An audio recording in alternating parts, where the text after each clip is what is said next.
y nuestro Estado. Pero sabemos el desenlace que más tarde lo han ofendido con sus acciones. Nos hemos dado cuenta que en esa ambivalencia, en una forma soez y a veces beligerante, decir cómo no hay concordancia, ¿verdad?, entre el decir y el hacer. Eso es una incertidumbre que nosotros como morenistas lo hemos vislumbrado y lo hemos visto como antecedente. Qué bueno que el día de hoy dijeran los que son especialistas en la psicología, ¿no?, que dicen: no puedes estar en el ambiente que te enfermó, tienes que salir de ahí y llegar a buen puerto, a otro lugar.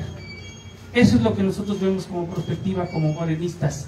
Aquí no podemos engañar a nadie, sabemos quiénes son morenistas, quiénes hemos picado esa piedra. Muchos de aquí son fundadores de Morena, y eso nos da precedente y nos da certidumbre que la cuarta transformación y el segundo piso de la cuarta transformación va para adelante. Sabemos de la mano de quién, de nuestra presidenta Claudia Sheinbaum, y aquí en Tlaxcala de la mano de nuestra amiga senadora Ana Lilia Rivera. Tenemos certidumbre, vamos a construir ese segundo piso de la cuarta transformación con el apoyo de todos ustedes. Bienvenida, ¿verdad?, amiga Ana Lilia Rivera. El pueblo de Apetatitlán y Tlatepan conjuntamente siempre la recibe así, porque los partidos tienen partidarios. Nuestro movimiento no es un partido, nuestro movimiento tiene amigos. Así se construye esa democracia abierta que nosotros queremos visualizar para el 2027.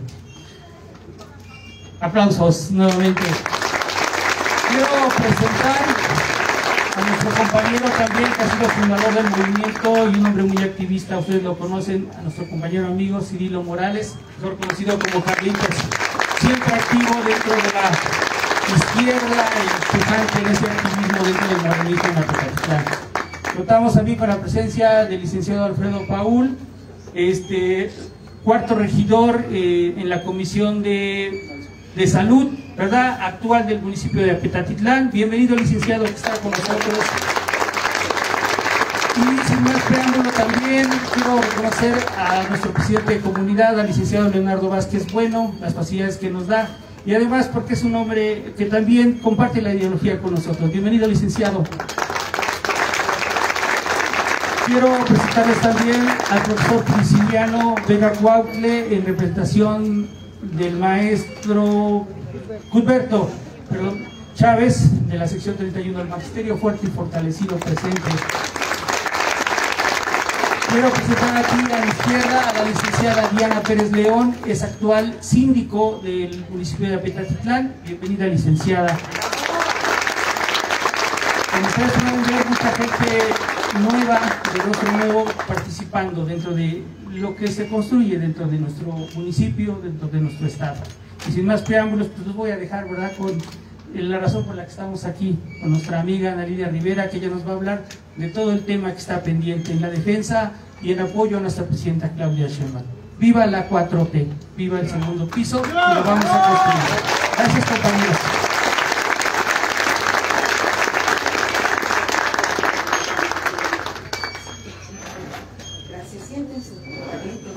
Buenas tardes. Muchas gracias a todas, a todos ustedes por darme la oportunidad de poder compartir estos breves minutos de diálogo que espero sea de ida y vuelta. Agradecida profundamente con el profesor Víctor Manuel, que siempre ha sido un compañero de causa. En las buenas y en las malas siempre ha estado con nosotros. Muchas gracias. Me da mucho gusto pues estar aquí con don Carlitos, don Cirilo, ¿cómo le decimos? Carlitos para los amigos. Carlitos, bueno. Carlitos, que nos conocemos desde el inicio de este movimiento. Tenemos una deuda con don Carlitos por todo lo que ha hecho y por todo lo que dejó de hacer por estar con nosotros. Porque no solamente dejó el tiempo, hasta cuestiones muy personales se quedaron en el camino, porque el que entra en estas cosas ya no se puede detener, y a veces cuando volteamos es mucho lo que uno tiene que pagar, y a veces se recompensa con ingratitud. Yo espero nunca ser una amiga que le dé la espalda, don Carlitos. Muchas gracias. Diana, bienvenida. Profesor Prisciliano, mi saludo, mi respeto, mi cariño para el maestro Cuthberto. Leonardo, presidente de comunidad, muchas gracias por su solidaridad, por su valor por estar aquí conmigo, porque nada más los ven conmigo y luego los castigan. Empieza la persecución por las causas. Me da mucho gusto también que esté aquí con nosotros Alfredo. Y bueno, pues si alguien me faltó, me lo dicen, por favor. Y sobre todo darle las gracias a ustedes, queridas amigas y amigos de Tlatempan. ¿Por qué estamos hoy aquí en la calle, en las plazas públicas? Esta es mi tercera reunión del día. Empecé muy temprano y quiero decirles que todas han sido muy grandes porque la gente quiere escuchar. Y eso es lo más importante en este momento. No solo de pan vive el hombre. Todos tenemos un poquito de pescuezo, de carne y de conciencia. Entonces, ¿qué es lo que estamos nosotros viviendo en este segundo piso de la Cuarta Transformación? Estamos viviendo la plenitud del fortalecimiento de este proceso revolucionario que iniciamos hace muchos años, que tuvo una afortunada oportunidad con nuestro expresidente Andrés Manuel López Obrador de iniciar y que hoy queda en nuestras manos seguirlo profundizando. Pero antes de seguir, yo quiero que le demos un aplauso y mi reconocimiento y mi agradecimiento a la maestra Juanita. Póngase de pie, maestra Juanita.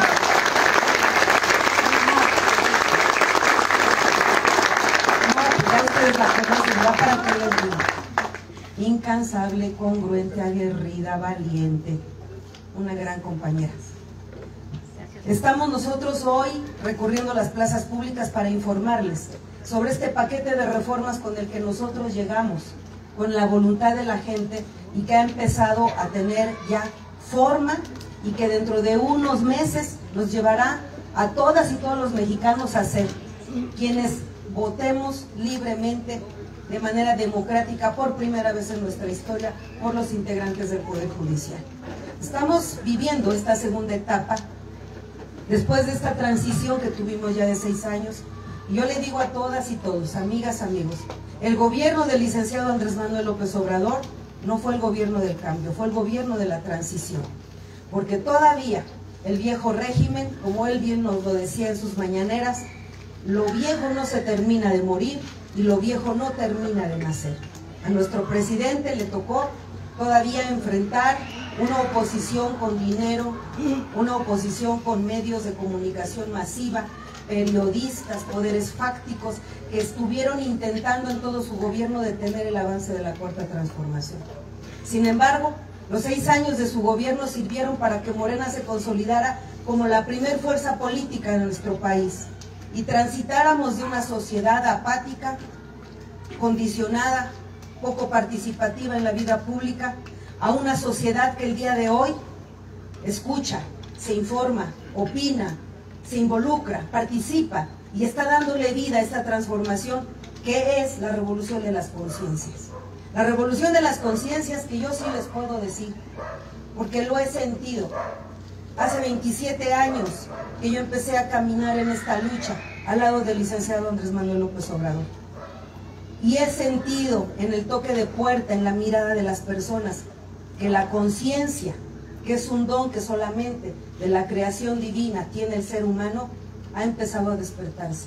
Esta revolución que ya está en cada hogar, en cada casa, en cada familia, aunque haya todavía diversidad de opinión, aunque haya en casa quien todavía cuestiona todo lo que hacemos, hay hoy discusión política en la familia que puede tener contradicciones, pero se discute y es lo más importante. Cuando la política dejó de ser una cosa de los políticos y se convirtió en una actividad donde todos sabemos que estamos involucrados, donde ser político deja de ser una vergüenza, donde la política no es una actividad solamente, como nos ha enseñado el viejo régimen que se ha utilizado para llegar al poder, para robar, para mentir, para solamente beneficiar a unos cuantos, ha cambiado. Y esta conciencia que hoy tiene la gran masa popular, que todavía hay que seguir empujando, es la gran transformación de nuestra revolución. Porque de nada serviría ir y transitar a cambiar unas personas por otras si las mañas, las costumbres y los vicios del viejo régimen no los traemos acá. De nada serviría tener un buen gobierno 6 años y luego retroceder. De nada nos serviría cambiar la Constitución y generar nuevos derechos para todas y todos si con el paso del tiempo olvidamos y volvemos a permitir que lleguen nuevos personajes con ideas del pasado y vuelvan a recuperar lo que nosotros hemos quitado. Y esto se los digo, amigas y amigas, amigas y amigos, porque no es la primera revolución que vive México. ¿Qué es la Constitución? ¿Por qué es tan importante las reformas que estamos haciendo a la Constitución en este segundo piso de la Cuarta Transformación, que ya no es un gobierno de transición al cambio? La doctora Claudia Sheinbaum, por las decisiones que está tomando, por el tamaño de reformas que estamos aprobando con ella, es radicalmente la transformación. De aquí para adelante, el viejo régimen tiene que ser barrido, no por los grupos de poder, por el pueblo, que ya no estará dispuesto a soportar la simulación, la hipocresía y, por supuesto, el oportunismo.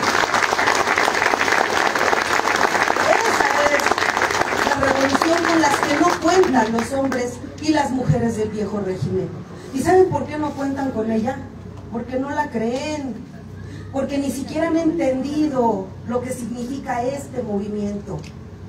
En 1810, la primera gran transformación de México, ¿qué implicó? Un rompimiento de un acuerdo, porque aunque hubiera sido a la fuerza y por sometimiento, durante 300 años nos hicieron vivir en una colonia. Éramos parte de un país independiente, de un país monárquico lejano a nosotros. Ni siquiera vino el rey de España durante los 300 años de colonia a conocer este territorio. Pero éramos parte de una monarquía. Los ciudadanos no teníamos ningún derecho, es más, no éramos ciudadanos, éramos esclavos. Haya sido por sometimiento, como fuera, viene un rompimiento. El pueblo no estaba dispuesto a seguir siendo esclavo. Ese rompimiento de esa comodidad de 300 años de la colonia, ¿qué fue? Una revolución. Pero la gente no sabía que estaba viviendo una transformación. Simplemente ya no soportó más la injusticia, el hambre, la pobreza. Después vino otro gran movimiento, la separación de la Iglesia y el Estado. El no aceptar que volviera una monarquía a gobernarnos. Y durante ese convulsivo México que vivió al frente de nuestra patria Benito Juárez, logramos que la Constitución de 1857 se estableciera después de una guerra de 3 años. Y es otro movimiento en el que la gente que vivió ese tiempo tampoco entendía lo trascendente que era la restauración de la República. Después viene otra revolución. Pues sí, ya era ciudadano, pero seguía siendo esclavo. La Constitución decía que teníamos derecho a la educación, pero no era así. Y entonces estalla la Revolución de 1910 y es otro acuerdo que rompe el pueblo con el gobierno. Y después de la Revolución viene la Constitución de 1917. Cada movimiento, cada rompimiento del pacto social, cuando termina ese caos que hoy no tuvimos gracias a que lo que impulsamos es una revolución pacífica, viene un nuevo pacto social, un nuevo acuerdo, el pueblo y el gobierno. Por eso no puede haber una transformación sin cambios en la Constitución, porque además la Constitución durante 40 años solamente fue modificada en perjuicio del pueblo de México, porque durante 40 años el modelo neoliberal que imperó y que gobernó a través del voto popular, que le entregó el poder a los traidores a la patria que representaron en el último tramo del viejo régimen una alianza partidista legislativa del PRI, el PAN y el PRD con el famoso Pacto por México, que no era otra cosa más que buscar mayorías calificadas para imponer 11 contrarreformas a la Constitución impulsadas por el Fondo Monetario Internacional, que durante todo el viejo régimen estuvo auspiciado por la élite política gobernante, haciendo cada año deuda pública, deuda pública, deuda pública, para poder ir hipotecando nuestras playas, nuestras fronteras, nuestros minerales y todos los recursos de la riqueza que este vasto país tiene para unos cuantos. La condición de las reformas no era más que privatizar y favorecer un grupo muy minoritario de mexicanos. Eso ya todos lo sabemos, lo que es el neoliberalismo. Pero también sabemos cuál fue el instrumento que utilizó el viejo régimen para modificar la Constitución y despojarnos de casi todo lo que la revolución nos heredó. ¿Quién fue el instrumento de estas transformaciones en contra nuestra? El propio pueblo. ¿Por qué? Porque no había democracia. Sí, teníamos derecho a votar, teníamos derecho a estar involucrados en la vida pública en México, pero ¿por qué no lo hacíamos? Porque la cultura democrática de nuestro país fue despertando poco a poco, y lo más peligroso para cualquier gobierno era impulsar la democracia en México. Nada más hablemos después de la Revolución Mexicana. ¿Cuántos líderes, maestros, ferrocarrileros, sindicalistas no murieron por la democracia en la posrevolución? ¿Por qué mataron a los jóvenes de 1968 en la Plaza de Tlatelolco? Porque buscaban democratización. Y la democracia era una palabra demagógicamente usada, pero que en profundidad el gobierno nunca impulsó para que el pueblo supiera que el dueño del poder y el soberano es el pueblo. ¿Durante cuántos años vivimos en el paradigma de que el poder es el presidente de México, no quien le dio el poder? El poder es el diputado, es el senador, es el gobernador, es el presidente municipal, pero no el pueblo.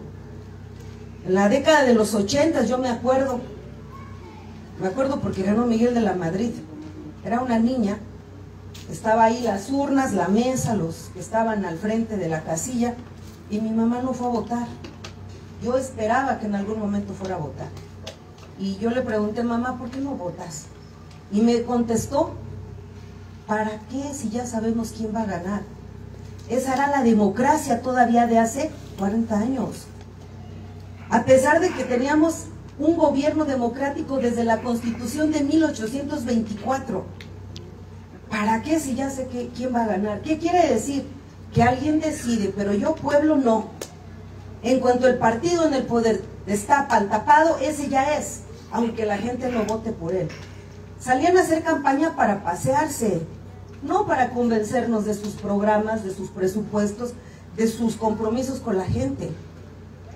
Me acuerdo cuando era una niña y llegaba a mi pueblo el candidato a gobernador. Ese día no trabajaban en el pueblo.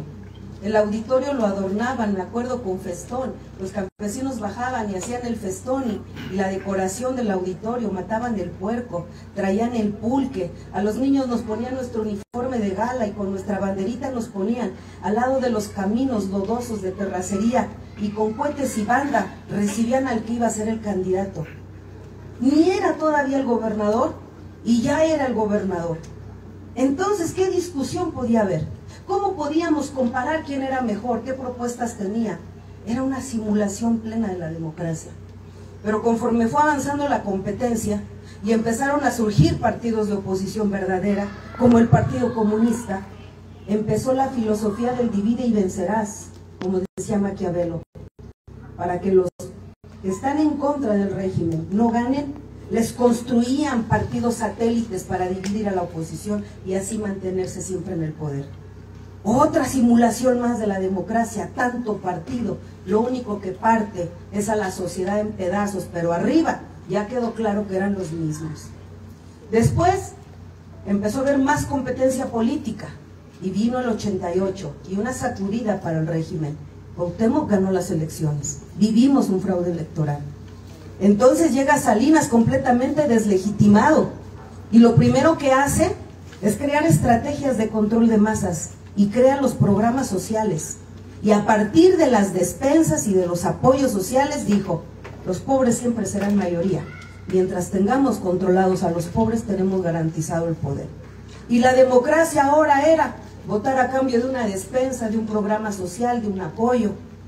Pero después vino Andrés Manuel López Obrador y un fraude electoral en el 2006. Ya no bastaban programas, la gente estaba empezando a despertar, recibía pero votaba en contra. Y entonces empezaron los fraudes más evolucionados, porque ya no era la despensa, la playera, la cubeta, la comida. Lo más decadente que yo vi de la democracia del viejo régimen fue invitar a la gente a comer. Y ahí los tenían paraditos, con un plato de plástico, arroz medio crudo, tortillas frías y 2 o 3 pedacitos de carnes medio cocidas. Y la gente parada con su platito. Eso era la democracia del viejo régimen, lucrando hasta con el hambre de las personas. Cuando llega Enrique Peña Nieto fue mucho dinero, Y entonces llegaron los fraudes electrónicos. Ya no bastaban con comidas, con fiestas, con despensas, no. Ahora todo eso, más aparte dinero por el voto. Y había operadores, casilla por casilla. Miren, los que hemos sido representantes de casilla, no nos parecía extraño ¿cuántas casillas tiene Tlatempan? ¿Una o dos? No, 4 casillas. Bueno, 4 casillas. A la hora de contar los votos, el viejo régimen tenía casi los mismos votos. 140, 128, 130, pero variaban por 4 o 5. Pero tenían exactamente los votos que necesitaban para ganar. Porque había un operador en cada calle, en cada región, donde tenían sus listas. Y tenían representantes de casilla que no eran más que operadores de consulta. Ya llegaron los González, ya votaron todos y los palomeaban. Y si no, a tocar puertas y a sacarlos. Y fluía el dinero. Una noche antes, el día de la elección, pero de que los votos llegaban. ¿Cómo enfrentamos el fraude? ¿Cómo enfrentamos la antidemocracia? ¿Cómo decirle al mundo que esto no era democracia? Si el voto era libre, secreto y llegaba a las urnas por voluntad propia del pueblo. Esa es la revolución de las conciencias. No es que cambie un partido por otro, no es que cambie una persona por otra, porque hoy puede gobernar Morena, pero puede ser tan antidemocrático como los repugnantes gobiernos del pasado. Solamente el pueblo puede salvar al pueblo, y solamente el pueblo unido, organizado, informado y participativo puede salvar a la nación. Esa es la cuarta transformación y ese es el segundo piso donde estamos Por eso es importante entender que este proceso que estamos viviendo es una revolución tan cierta y tan verdadera como todas las anteriores. Por eso se rompió el pacto social con el viejo régimen. La gente no quiso más de lo mismo. Estuvo harta y dijo hasta aquí. Votaron por Morena, por esperanza, pero también por castigo. Cualquier cosa menos seguir con lo mismo. Ese rompimiento del pacto social nos lleva a entonces llevar los sentimientos de la nación a la Constitución. Porque la Constitución es el documento en el que se plasman las transformaciones y los nuevos acuerdos del pueblo y el gobierno para seguir adelante. ¿Y qué nos pidió el pueblo? Acabar con fueros y privilegios. ¿Y qué nos pidió el pueblo? Ir por una democracia plena y revocación de mandato en todos los cargos. Si el pueblo pone, que el pueblo quite, pero verdaderamente. Porque mientras el gobierno no le tenga miedo al pueblo, volverán a cometer los mismos vicios. ¿Qué le pidió el pueblo a nuestro presidente, a nuestra nueva forma de gobernar? Que por el bien de todos el presupuesto de este país tan rico se llegara a los más pobres. El quinto país más rico del mundo, con 60 millones de pobres. El segundo, según Naciones Unidas, más desigual del planeta. ¿Cómo podíamos generarle bienestar a los pobres si el presupuesto se quedaba en un puñito de voraces? Miren, y siempre lo digo porque es mi experiencia, las que no tengo pues no las cuento. Cuando llegamos nosotros en el primer tramo de la transformación al Senado, un obrero ganaba 88 pesos por 8 horas de trabajo. Se supone, y dice la Constitución, el salario mínimo es un derecho constitucional del trabajador que garantizará casa, sustento, comida, educación y salud. ¿Quién podía vivir con 88 pesos por una jornada laboral? Pero mientras los trabajadores de México tenían un salario mínimo de 88 pesos, un senador ganaba 1 millón de pesos. Esa disparidad del gobierno rico con el pueblo pobre, esa voracidad de poder cobrar esos aguinaldotes, esos seguros de vida, que ni siquiera eran hospitales nacionales, eran en Houston, esos carros de lujo blindados con choferes, comida y facturando comidas en grandes restaurantes carísimos, viajes al extranjero, se repartían cada mes euros, dólares y pesos por senador. Allí arriba en el helipuerto, 6 naves para que los senadores ni siquiera entraran a sus oficinas, entraban un ratito al pleno, se salían y se iban. 2 días trabajaban, 4 horas, nunca leían los dictámenes, no estudiaban, porque nada más iban a levantar la mano. ¿Y saben por qué eran levantamanos? Porque ya les habían pagado la campaña. ¿Qué iban a opinar? ¿Estaban en contra? ¿Quién les dio el dinero para las lonas? ¿Quién les dio el dinero para las comidas? ¿Quién les dio el dinero para garantizar los votos? Esa no era democracia, compañeros. Era una perversidad terrible que era muy difícil combatir. Entonces, cuando llegamos con este nuevo proyecto, o tengas un tax de tu patrimonio, sale el presupuesto. Pues el presupuesto de todo nuestro pueblo tenía que salir de la riqueza de México. ¿De cuál?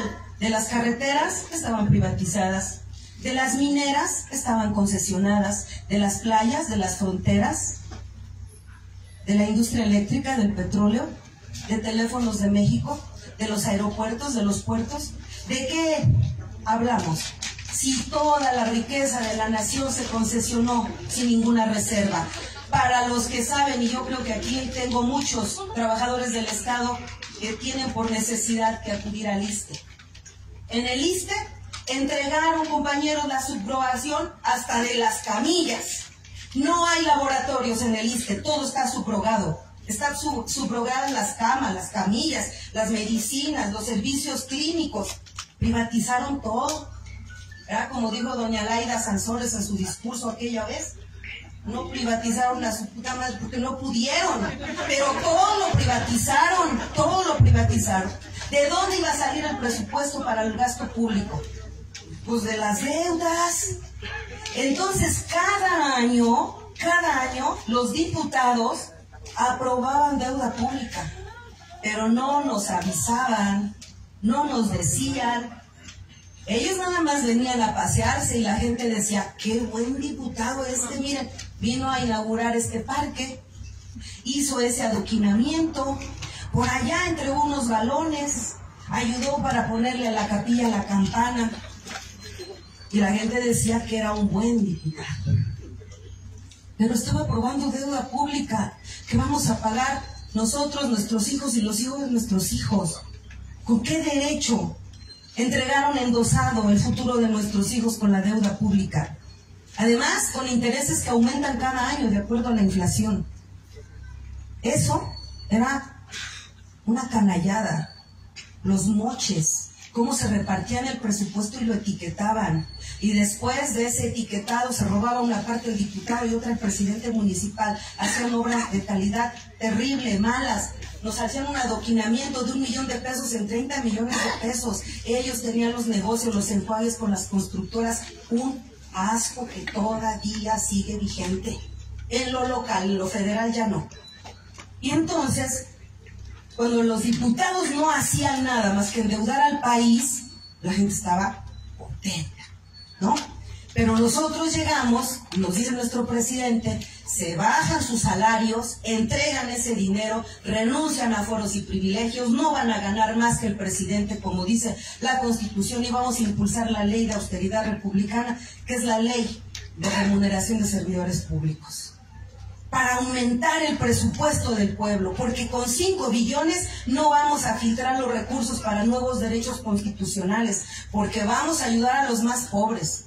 Aunque somos 60 millones de pobres, los más pobres de los pobres son los abuelos, los que ya no pueden a sí mismos tener un empleo que les garantice pañales, medicamentos, necesidades básicas.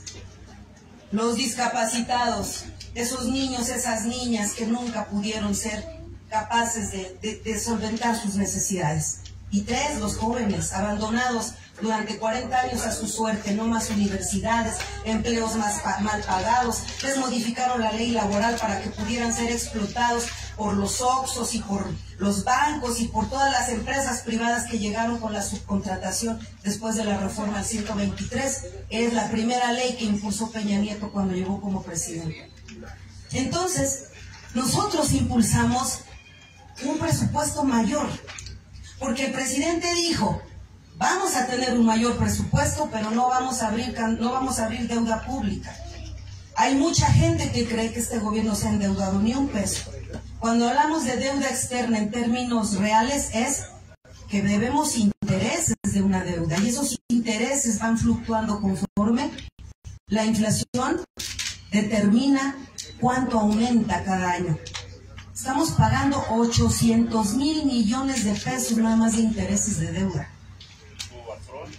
El Fobaproa entra dentro de la deuda, pero se endeudó México después del Fobaproa cada año. Entonces, esa deuda, esas reformas que impulsaron eran condición por la deuda de la que salía el presupuesto. El presidente detuvo la deuda, no aumentó nuevos impuestos y logró aumentar el presupuesto de México para poder financiar la pensión de adultos mayores, las pensiones de la gente con discapacidad, las becas universales para jóvenes en preparatoria. ¿Y de dónde lo hizo? No más gobierno rico con pueblo pobre. Lanza la ley de austeridad republicana y la frena la Suprema Corte de Justicia de la Nación. Ellos mismos impusieron un recurso de inconstitucionalidad. Tenían que ellos renunciar a 40 privilegios. No solamente los 700,000 pesos que ganaban cada mes, sino 5 millones mensuales que se les daba para apoyo de sus colaboradores.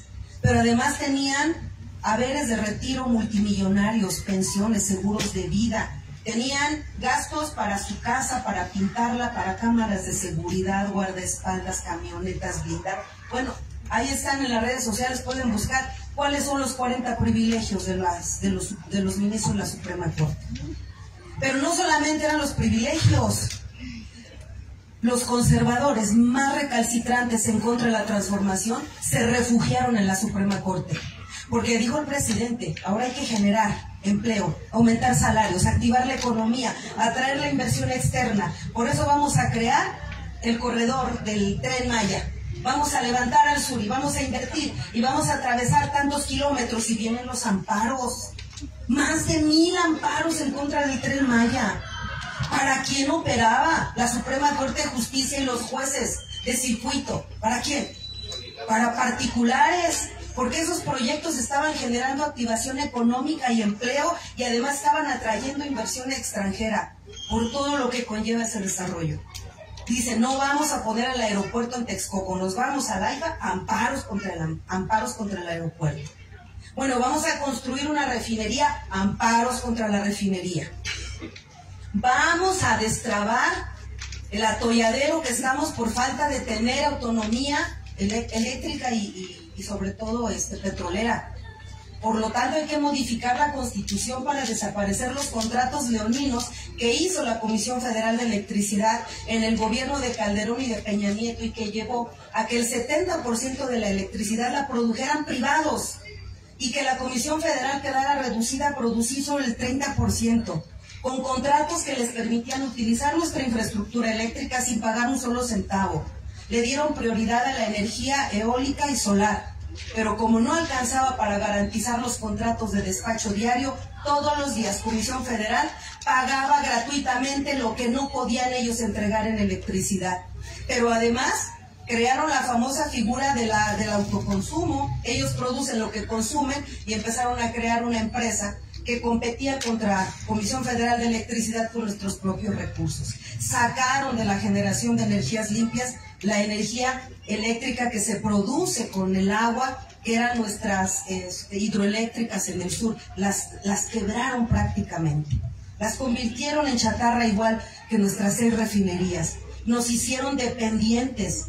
Díganme ustedes, si tienen un tallercito de torno y ya no tenemos subsidio eléctrico, ¿quién paga los altos costos de la luz?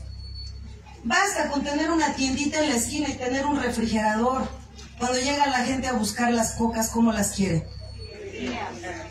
Cuando vamos por una chela, ¿cómo las quiere?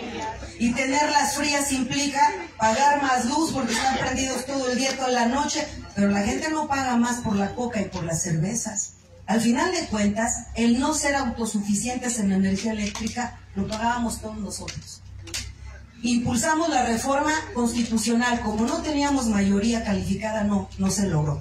Bueno, nos fuimos por leyes secundarias, la aprobamos. ¿Quién tiró las reformas secundarias que le garantizaban a México que Comisión Federal de Electricidad recuperara por lo menos el 56% de la producción y bajara los costos de la luz? Pues la Suprema Corte, porque autorizó amparos a privados. Y no solo eso, después había que pagar impuestos. Miren, había 500,000 millones de pesos que no se pagaban en impuestos. Y no éramos nosotros, porque si ustedes compran un cepillo de dientes, pagan impuestos. Si ustedes suben a un autobús que va a la Ciudad de México, pagan impuestos. Quienes no pagaban impuestos eran las grandes corporaciones que más lucran en este país. Estamos hablando del grupo FEMSA, de Coca-Cola, de Televisa, de TV Azteca, todas estas grandes empresas. Desaparecimos la condonación de impuestos y a cobrar. Vamos a cobrar. La Suprema Corte le otorgó amparos a Salinas Pliego, que hasta es el momento en el que está guardado un expediente escondido para que no pague impuestos. ¿Para quién trabaja la Suprema Corte de Justicia? Y después empezamos el combate a la delincuencia organizada en México. ¿De qué sirve que la Guardia Nacional tomaba presos a los líderes del cártel Santa Rosa de Lima si la Suprema Corte le dio por trabajar, mejor dicho, los jueces de circuito por trabajar los viernes a las 12 de la noche? Y empezaron los sabadazos.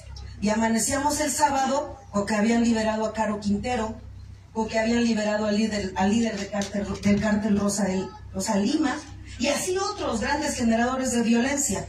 Llegaba el sábado en la noche, el domingo en la tarde o el viernes en la madrugada y empezaban a salir los delincuentes. Entonces, ¿para quién trabaja el Poder Judicial? Se convirtió en el principal obstáculo de la transformación.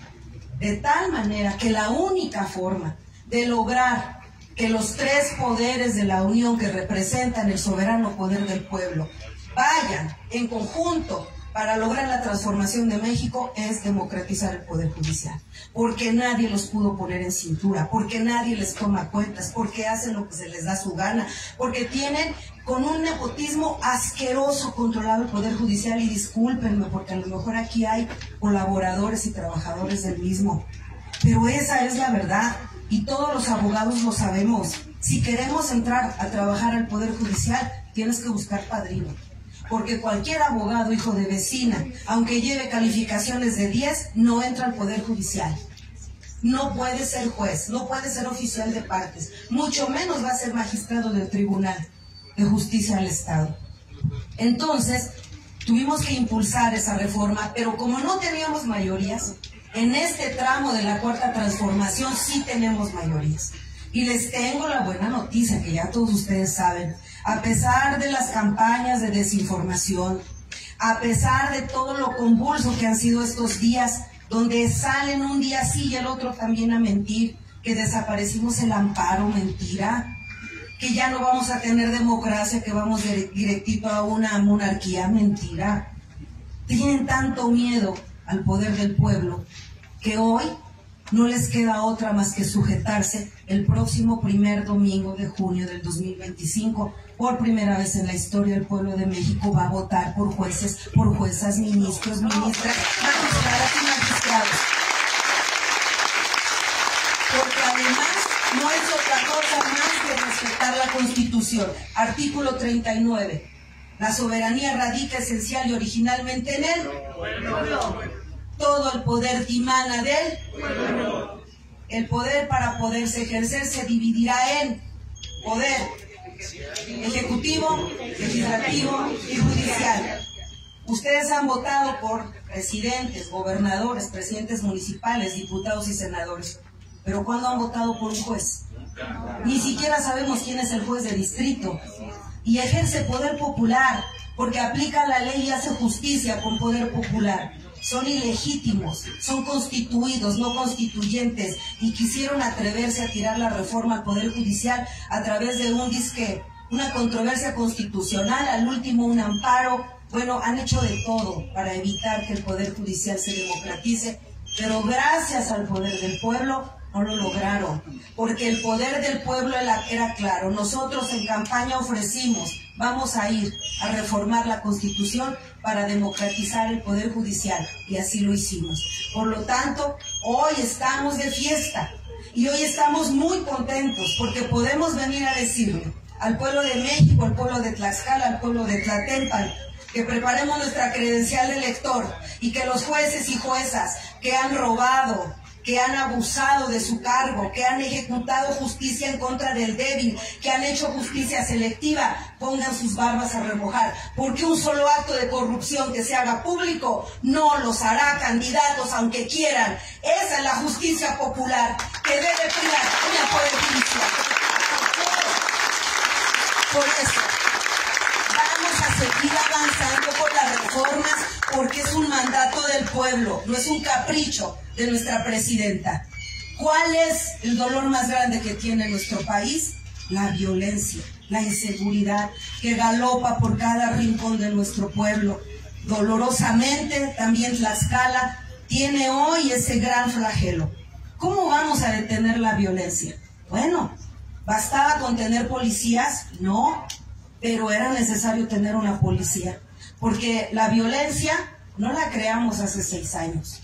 Tampoco hay que estarle echando la culpa al pasado, pero hay que asumir la responsabilidad conociendo la raíz profunda de cómo se articularon estas redes de delincuencia organizada, que tuvo impunidad porque el Poder Judicial, los ministerios públicos, las autoridades municipales y locales se coludieron con ellos. No hubieran podido tener tanto poder si no hubiera habido estos nexos de complicidad con el poder ejecutivo y con los poderes fácticos que no vemos, que son los económicos. Entonces, ustedes saben bien que cuando Felipe Calderón ganó no ganó, impone por un fraude electoral su persona como presidente, lo que le urgió fue legitimarse, porque nuestro presidente Andrés Manuel andaba por todo el país como gobierno legítimo, ¿se acuerdan? Cuando decían que era el presidente Patito, porque lo habíamos declarado nuestro presidente en el Zócalo. Bueno, él andaba en todas las plazas y Calderón no gozaba de muy buena fama. Y entonces impone como política de seguridad la guerra contra el narcotráfico. Y para pelear esa guerra contra el narcotráfico sin facultades constitucionales, llamó al Ejército y llamó a la Secretaría de Marina, y entonces se vincularon sin facultades constitucionales en actividades que finalmente, en lugar de detener la violencia, la multiplicaron. No solamente sacaron a las Fuerzas Armadas, sino que permitió que entrara un programa que le recomendó Estados Unidos, llamado Rápido y Furioso, bajo el entendido de que todas las armas que iban a entrar a México de manera clandestina iban a tener un chip. Y cuando ese chip llegara a la Sierra de Sinaloa, donde están los narcos, los cárteles, iban a identificarlos vía satélite dónde estaban y así los iban a agarrar. Pues cuando entraron estas armas masivas, que fue este programa Rápido y Furioso, sobre todo en el gobierno de Barack Obama, la delincuencia organizada de a pie se convirtieron en delincuencia organizada con armas de uso exclusivo del ejército. Bueno, hoy que hemos tenido estos enfrentamientos contra estos grupos delincuenciales, han sacado armas que son incluso suficientes para tirar un helicóptero, porque tienen armas de grueso calibre. Se armaron hasta los dientes y los chips se los quitaron, porque les avisaron, por ahí te va, le quitas el chip, ¿no? Entonces, ¿qué fue lo que pasó con los grupos de la delincuencia organizada? Se empezaron a armar. Y cuando entraron en este juego de disque controlar al narcotráfico, se hicieron jefes de la plaza, exmilitares. Y los Zetas, descubrimos con el paso de los años que este grupo de los Zetas no eran más que exmilitares que renunciaron a su fuero militar y se dieron cuenta que ganaban más liderando la delincuencia organizada que siendo soldados. Porque entonces ya tenían grupos de sicarios a los que les empezaron a dar entrenamiento militar, armados con armas de grueso calibre, controlando territorios y un gran negocio. Fue pasando el tiempo y esto se fue haciendo todavía más doloroso para el pueblo, porque mientras el neoliberalismo dejó de dar trabajo, los únicos que generaban empleos en ciertas áreas del país eran los narcotraficantes, y así tomaron la Sierra de Guerrero.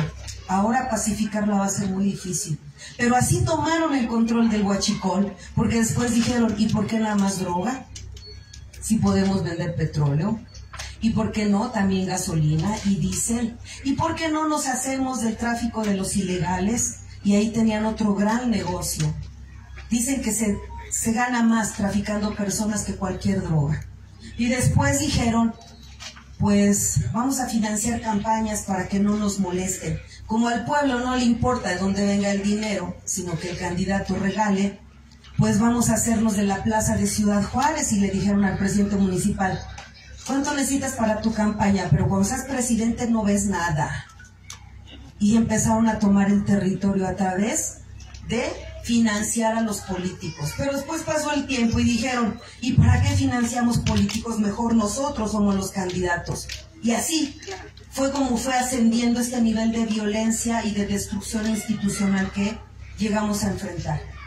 200,000 desaparecidos, muchos muertos, las cárceles abarrotadas de jóvenes menores de 30 años, sin esperanza, sin expectativas, sin injusticia, una brutalidad lo que dejó el sexenio anterior de Felipe Calderón. Cuando llegamos, teníamos una policía federal preventiva con 42,000 miembros para proteger a 130 millones de mexicanos. Y la mayoría de estos mandos coludidos con el narcotráfico. Y los otros 22,000 en trabajos administrativos.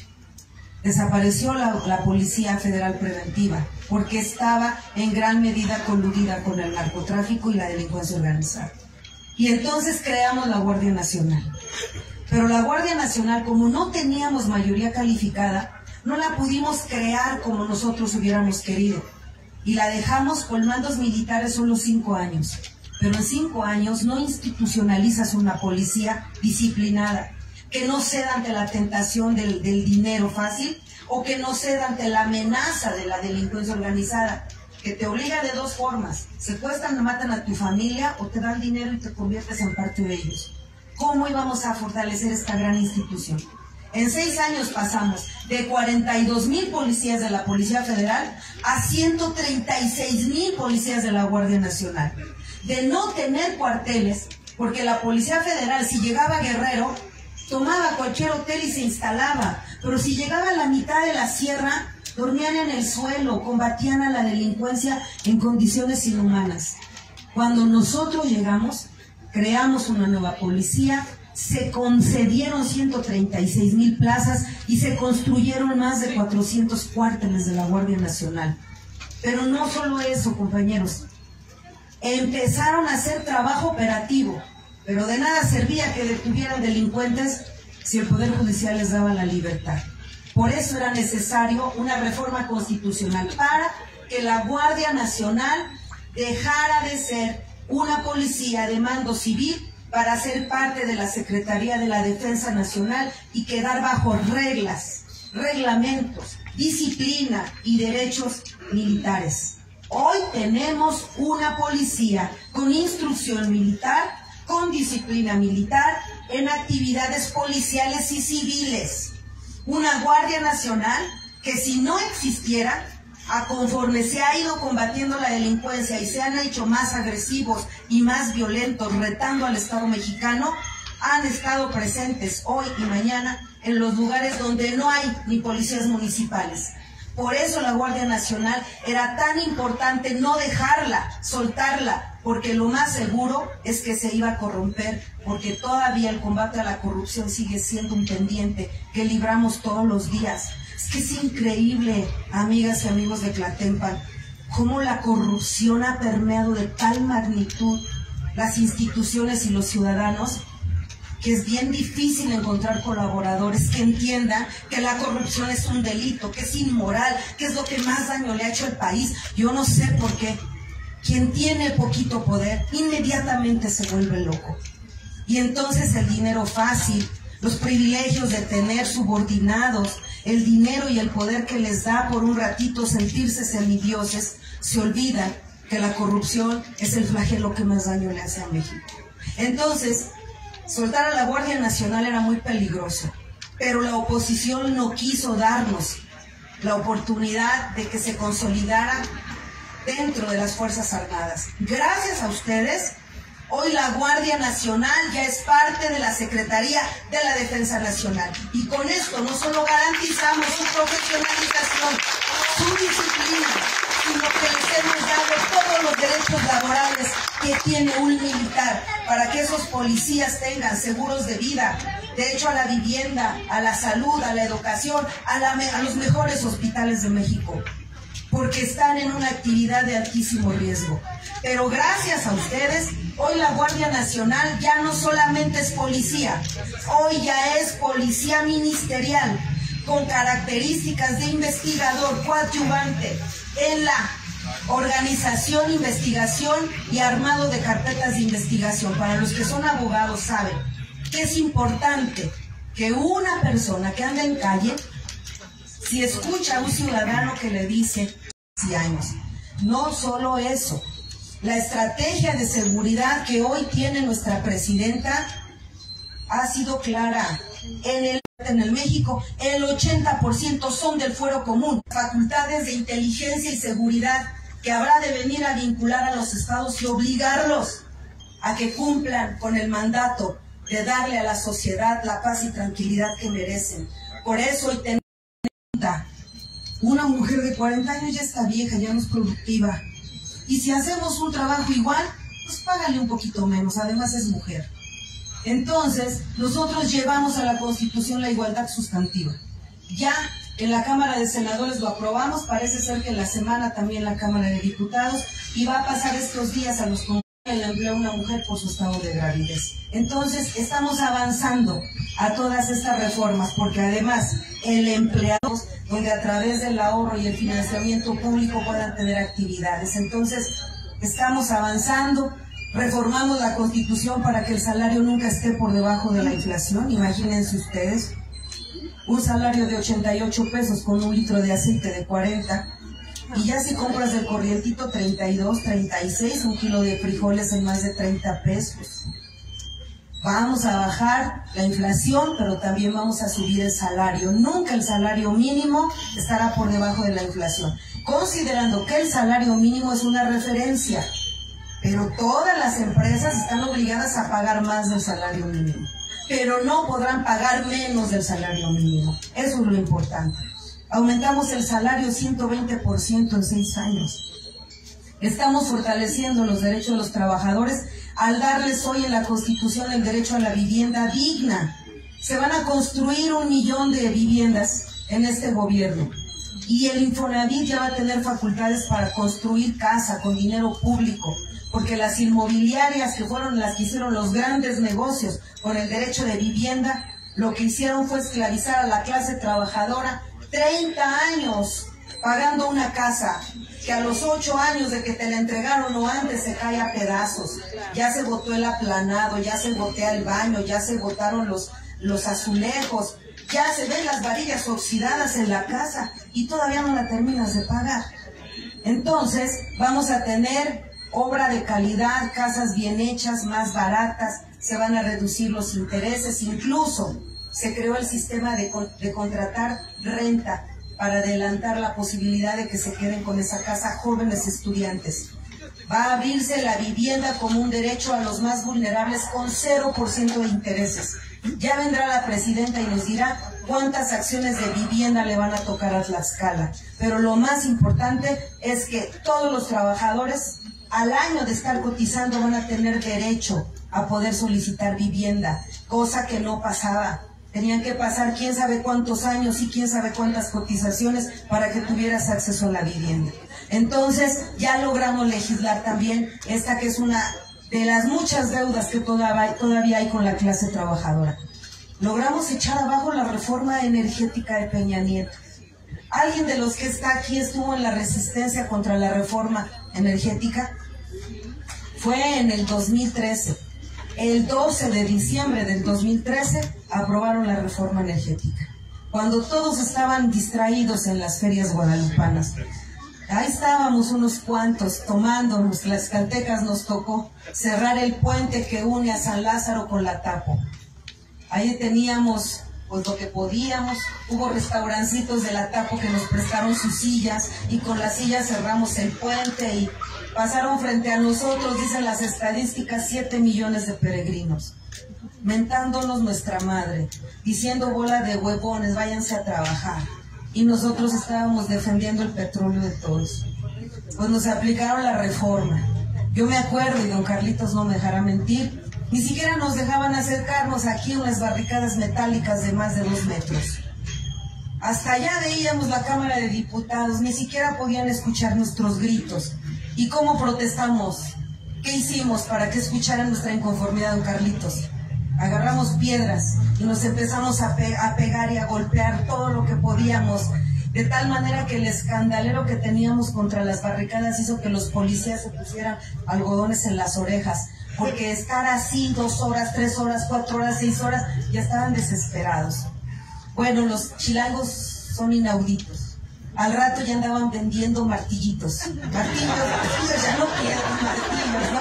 Entonces, hasta eso, nuestro movimiento le daba de comer a la gente. Y entonces, aprobaron la reforma. Metieron a los diputados disfrazados de policías. Metieron a los diputados por helicópteros, metiéndolos ahí para poder votar. Y lograron la reforma. Después se vinieron a los estados y lograron la reforma.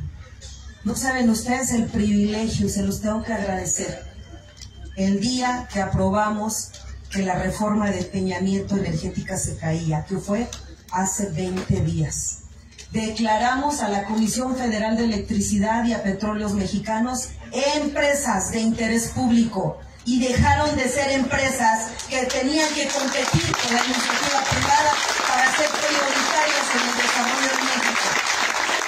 Recuperamos y descontamos y quitamos la legalidad de todos los contratos leoninos que tenían las empresas transnacionales. Aún así van a poder participar con el 40%, un poquito más, 46% de producción de energía. Pero la mayoría se le quedó a México y en las condiciones en las que hoy tienen que participar, muy difícilmente vamos a tener empresas privadas compitiendo contra la Comisión Federal de Electricidad.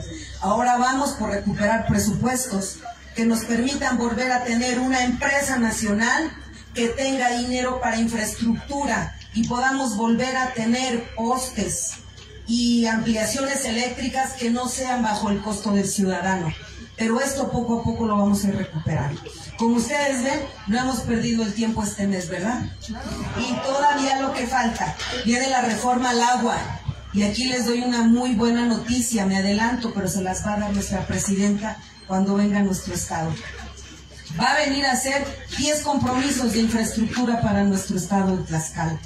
Tiene que ver con los ferrocarriles, los vamos a volver a ver, los ferrocarriles de pasajeros, pero también tiene que ver con el presupuesto que ha destinado para sanear la segunda cuenca más contaminada de México, que es la del río Atoyac. Vamos a recuperar a nuestro río Zahuapan en el sexenio de la doctora Claudia Sheinbaum. Y eso es como recuperar el alma de nuestro estado.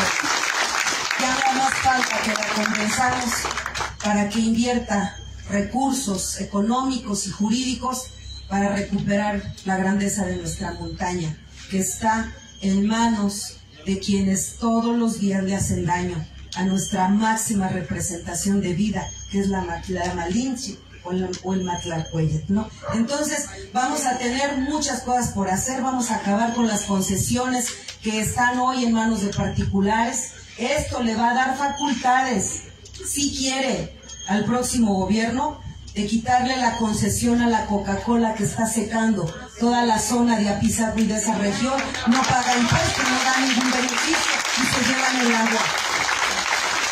Vamos a ir por recuperar el derecho humano al agua, no permitir que se privatice su gestión, que siga siendo de los pueblos, de los barrios, de la gente, que sigan siendo los usos y costumbres los que controlen el sistema de agua potable. Entonces vamos a ir por este derecho humano y en breve vamos a tener esta ley. Estamos fortaleciendo los derechos de los campesinos y de las campesinas. Todavía nos falta mucho, pero ya declaramos constitucional el reparto de los fertilizantes, los precios de garantía. Se va a fusionar Diconsa y Liconsa y se van a crear las tiendas del bienestar y estas van a tener la obligación de comprar limpiar de alimentos chatarra a las escuelas. 70%, imagínense ustedes, 7 de cada 10 adultos tenemos sobrepeso. Pesamos más de 10, 15 kilos sobre nuestro peso.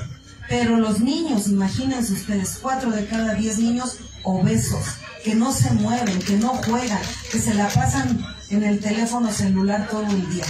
Entonces vamos a cambiar los entornos escolares, vamos a meter como alimentos el amaranto, la leche, que todos los desayunadores tengan un control dietético, las verduras, las hortalizas, que volvamos a tener acceso a sana alimentación. Y esto apenas es el principio, porque ustedes recuerden que tenemos 20 reformas constitucionales comprometidas con el pueblo de México y todavía nos falta la ley que declare a los animales como seres sintientes. Es increíble la violencia que se lleva, aunque los agarres a palos a ratito ya se les olvidó, y una caricia basta para que te entreguen todo su amor. ¿Cuántos de nosotros no vivimos en soledad? Y cuando llegas a tu casa y ese gatito llega y se acuesta a un lado tuyo, es todo el refugio que necesitas para sentirte feliz. ¿Cómo no vamos a darles derechos a los que les hemos quitado el derecho de ser salvajes? Los hicimos domésticos para luego agarrarlos a palos.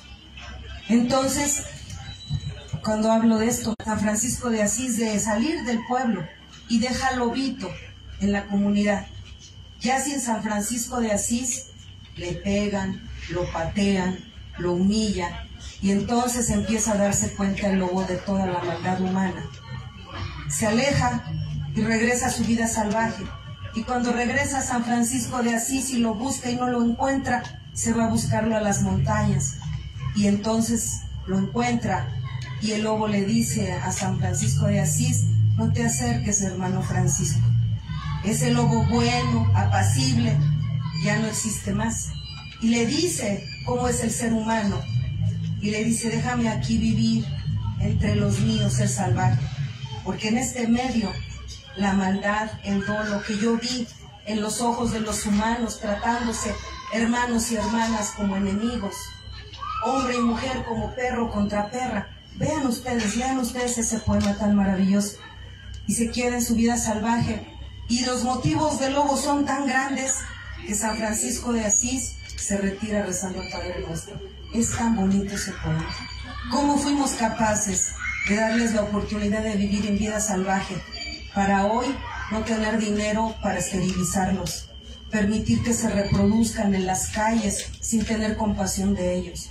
En lugar de darles un plato de comida, nos damos un montón de palos, les echamos agua hirviendo, los envenenamos. ¿Qué clase de seres humanos somos? Pero vamos a legislar para declarar a los animales como seres sintientes y a partir de ellos derechos y sanciones al que los maltrate, al que los queme, al que los mate, al que los sacrifique de maneras dolorosas. Pues ahí vamos, así está este movimiento, y felicitar al pueblo de Tlatempan por haber aguantado una plática tan larga. Gracias.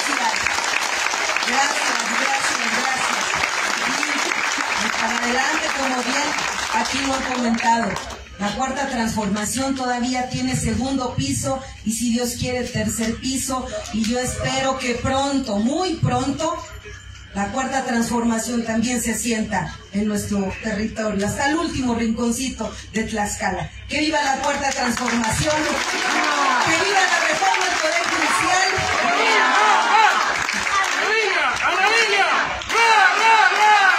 ¡Y que viva nuestra presidenta Claudia Sheinbaum! Gracias, muchas gracias. Y pues en un primer momento le agradezco, licenciada, esta información, todo lo que usted nos está compartiendo. Créame que pues nos despierta, esa conciencia ya está despierta, pero con todo lo que usted nos acaba de compartir, estoy segura que cada ciudadano de aquí a Petatitlán, que pues le puedo decir que es extraordinario, tienen todas habilidades, comercios, profesiones, inquietudes que son muy valiosas, y hoy con todo lo que ustedes nos están mencionando, estoy segura que en la mente y en el corazón de todos los que estamos hoy aquí presentes escuchándola, nos motiva, nos da certidumbre, nos da ese análisis de que las cosas se pueden y tienen que seguir cambiando. Yo creo firmemente en que la Cuarta Transformación tiene que llegar, como usted menciona, a todos los rincones de Atlas, ¿no? Eso es realidad y siempre he mencionado y creído que la revolución de las conciencias es esto: informarnos, aprender, capacitarnos, y eso cambia nuestra perspectiva, nos motiva y nos unifica como vecinos, como compañeros, como personas, ¿no? Entonces yo le agradezco infinitamente, la esperamos con mucho gusto nuevamente aquí en el municipio de Apetatitlán. Yo soy originaria de la comunidad de Tecolotla y pues bueno, estamos hoy aquí de todas las comunidades y pues también de otras partes del estado, ¿no? Entonces muchas gracias, definitivamente ha sido muy enriquecedor y definitivamente lo que falta por legislar estoy segura que va a ser un gran trabajo y que todas esas reformas que aún hacen falta por aprobar de la mano con Claudia Sheinbaum, nuestra presidenta, que por primera vez hay una mujer como presidenta y eso también abre el panorama y abre las oportunidades a las mujeres jóvenes y de todas las edades, ¿no? Eso es algo muy importante. Entonces le agradezco mucho, licenciada, es un honor haberla escuchado y compartir con todos los vecinos y ciudadanos de Apetatitlán. Y pues también a Víctor y a todos los que están presentes, don Carlitos, y a todos los que estamos aquí, pues nos llevamos un gran aprendizaje y motivación. Muchas gracias.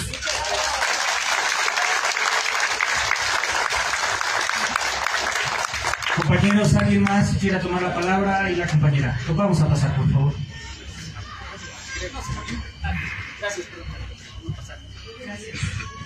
Buenas noches a todos, senadora Ana Lilia. Es un honor estar compartiendo este espacio con usted y ser testigos directos de esta información que usted nos hace llegar. Porque si bien es cierto que Morena, desde su constitución y en estos últimos 10 años ha sido una fuerza política arrolladora, la tarea no ha terminado. Todos somos conscientes de que ese gigante que es Andrés Manuel López Obrador hizo una labor titánica, excepcional, pero él siempre lo reconoció. Él no llegó solo, él llegó acompañado de muchos, de miles, de millones de hombres y mujeres valiosos, entre los que todos sabemos que se encuentra usted, senadora, que ha sido compañera de lucha, de camino, de batalla en toda esa tarea. Y me da mucho gusto que en estas asambleas se siga manteniendo la cercanía con el pueblo, porque eso es lo que caracterizó al López Obradorismo. Y es por eso que se logró crear una conciencia donde hoy los ciudadanos fácilmente detectamos a quienes solo traen una careta de morenistas, pero su corazón realmente no está con esa transformación, no está con esa empatía por la gente. Aquí en Tlaxcala lo seguimos padeciendo, senadora. Quienes trabajamos en educación, hoy padecemos a un pésimo secretario de Educación que nos ha golpeado a los maestros hasta donde más ha podido. Y nosotros tenemos puesta nuestra esperanza en usted, senadora, porque sabemos que esa labor no se detiene. Sabemos también que si bien es cierto que 36 millones de votos respaldaron a la presidenta que hoy tenemos el honor de que encabece nuestro país, no nos deben dejar de preocupar esos otros 16 millones que todavía se fueron por otra opción. Y es la tarea como la que usted está realizando la que garantizará que sean cada vez más las personas conscientes, informadas, sabedoras, porque el peligro no ha pasado. La gente que está en contra de este proyecto transformador, que ha visto trastocados sus intereses, seguirá trabajando incansablemente para seguir confundiendo, para seguir desanimando, para seguir malinformando. Por eso es que estos acercamientos son tan valiosos y nos dará un gusto enorme tener el privilegio en 2027 de tener al frente del gobierno del Estado a una auténtica López Obradorista como lo es usted. Muchas gracias por su presencia.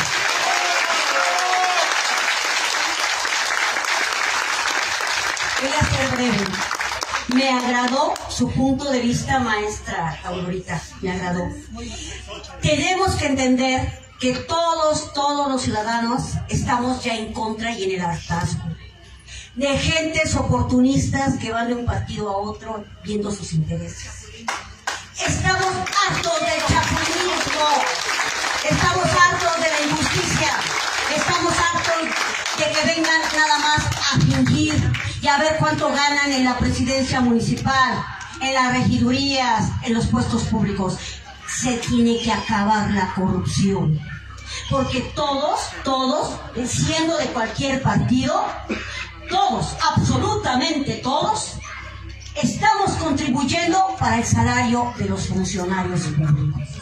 Y no se vale que traicionen al pueblo porque ganan un salario en el ayuntamiento, en el estado, en la federación, en un sindicato. Estamos en el hartazgo. Y voy a concluir diciendo, gracias, senadora, tengo años de conocerla. Me da mucho gusto porque la gente se tiene que enterar que una senadora de la República, siendo hija de un campesino, llegó al Senado.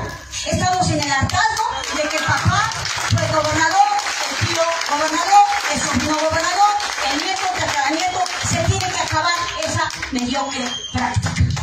¿Por qué no puede llegar un hijo del que vende chicles? ¿Por qué no puede llegar el hijo de un campesino? ¿Por qué no puede llegar el hijo de un obrero? ¿Por qué tenemos que repetir esas viejas prácticas nefastas? Perdónenme, tengo mala impresión de los hijos de los que fueron gobernadores de este estado. Y que quede claro, nos han gobernado una sola familia. No me importa lo que piensen y cómo piensen. A Juanita Xolocotzin nunca se le ha arrugado y no se le va a arrugar. Porque somos vivos de un salario público. Yo vivo de mi trabajo. A mí no me importa lo que piensen y cómo piensen. Qué bueno que está usted aquí informándonos. Usted es la única diputada y senadora y todo lo que haya ocupado en el cargo para venirnos a informar. Es su estilo, me agrada, porque quienes llegan al poder jamás los volvemos a ver. No les importa el pueblo. Y discúlpeme, no se vayan a molestar algunos que son parientes de los diputados. Nos tiene sin cuidado. Pero es una bola de ineptos, una bola de mediocres, porque van por el salario. Y déjenme decirles, no voy a decir el nombre para que no se siente el señor diputado que acaba de llegar al poder. Primo de Lorena Cuellar, que no sabe ni cómo se llama el señor, que no sabe lo que va a legislar en la Cámara de Diputados Federal. No se pase. Que quede claro, solamente nos han gobernado unas cuantas familias. La gente de Beatriz, la de Antonio Álvarez Lima, la de Cisneros, no, Sánchez Anaya, eso sí me interesa, Sánchez Anaya, González Saúl, son todos vivos, con diferente vestidura de partido. Basta de que todo quede en una sola familia, porque corren de un lado y corren de otro lado y corren de otro lado. Basta, el pueblo se tiene que democratizar. Tenemos que elegir a una persona de abajo. Basta de tener el poder, estamos en el hartazgo. Se tiene que acabar la demagogia y la impunidad. Estamos hartazgo, en el hartazgo, que quede claro. Y de una vez, Beatriz Paredes, sí. Pero que quede claro, el señor Homero, ahorita Homero va corriendo para México. Hay una desbandada en la Secretaría de Educación Pública. Hay una desbandada, porque se lo llevan allá, a la Secretaría de Educación Pública. ¿Con cuántos funcionarios de cascada? Queda el algarete. Pero que se vaya allá el señor ignorante, que no sabe ni cómo se come, cómo se gobierna la Secretaría. Es un analfabeta. Perdónenme que me diga, no me importa. Seguiré pensando igual. Que se vaya mejor allá Homero, allá a México. Porque no sabe ni cómo se llama, no sabe cómo se trabaja en la Secretaría. Es un señor ignorante. Le quedó grande el cargo. Necesitamos gente preparada, gente estudiada, que sepa qué quiere el magisterio, qué quiere la educación, qué quieren los niños. Gracias por decirnos que los niños van a comer de distinta manera, van a legitimar esa ley en la Cámara del Senado. Eso me agrada, que la opinión pública cambie, que los niños tengan otra mentalidad, que se alimenten de distinta manera. Estamos hartos que coman chetos y toda esa mugre de pasta que se compra en los otros. Ya estamos hartos. Que se alimenten bien los niños. Qué bueno que se existe conmigo. Gracias, senadora, por venir. Muy amable.